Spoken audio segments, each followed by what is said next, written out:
करेगा वो अम्बेडकर के नाम पर कैरम बोर्ड बेच रहा है, दिखा रहा है।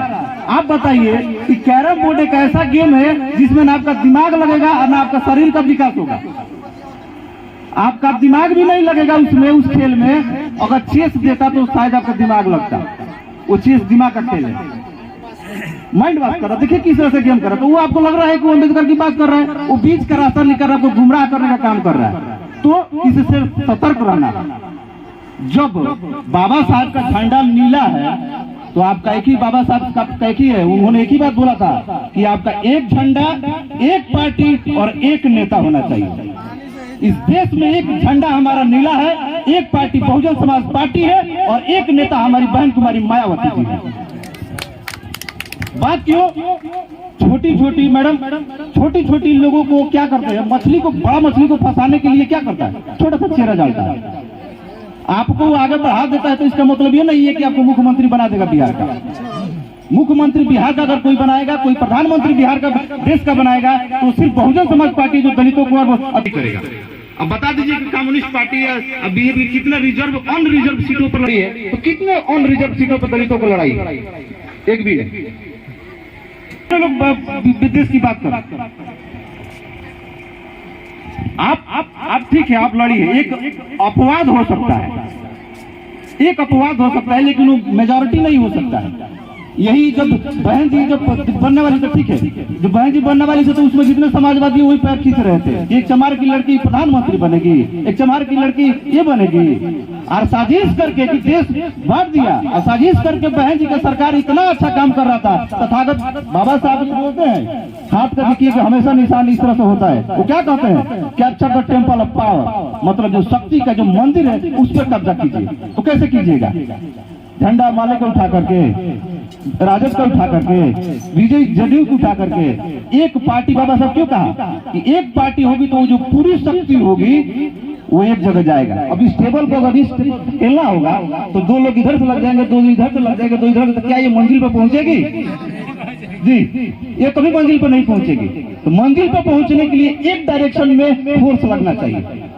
तो ये बाबा साहब तभी होगा, नहीं तो मनाते रहिए, क्या फर्क पड़ता है। सर बोल रहे थे कि मूर्ति पर माला और विचारों पर ताला लगा है। बहुत क्लियरिटी होनी चाहिए, बहुत साफ होना चाहिए। और मनुवाद के लोगों में ये क्लियरिटी है। क्लियरिटी क्या है? जिस तरह से जो हुजूम उनके रैली और चीजों में जाता है वो कन्वर्ट होता है वोट में।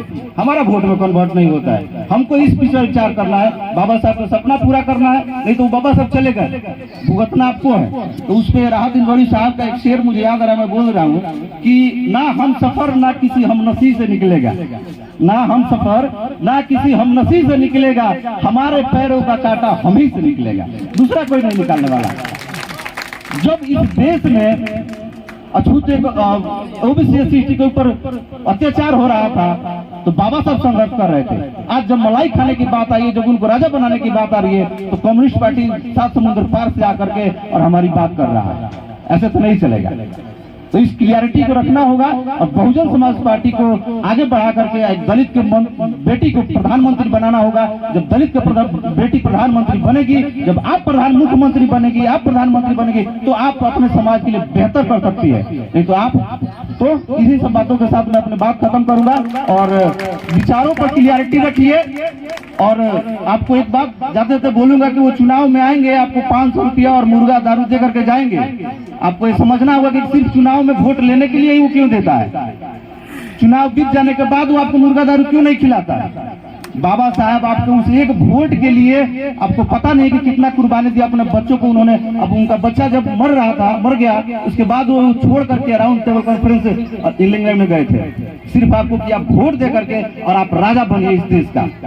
लेकिन आपको 500 रुपया दे करके, मुर्गा खिला करके, दारू पिला करके आपका वोट लेने का काम करता है। तो आपको ये सोचना होगा कि उसी दिन सिर्फ ये वोट लेने के लिए आपको ऐसा क्यों करता है, और दिन क्यों नहीं खिलाता। आज ही अगर खिला देता, अरे भाई आप बाबा साहब चलो मुर्गा हमारा तरफ से खाओ, जश्न मनाओ, आज तो जश्न का दिन है ये, तो खाओ भाई। लेकिन नहीं करता, वो वोट ही लेने के लिए करता है। तो वोट पर इस बात को चर्चा करना होगा। और चूंकि आप लोग सब नौजवान हैं, इस बात को आपको समझना होगा कि लगेगी आग तो आएंगे कई घर जद में, लगेगी आग तो आएंगे कई घर जद में। यहाँ सिर्फ आपका ना मेरा घर नहीं, आप भी जलेंगे हम भी जलेंगे, तो चलो जलते हैं साथ में। ठीक है, बहुत बहुत धन्यवाद।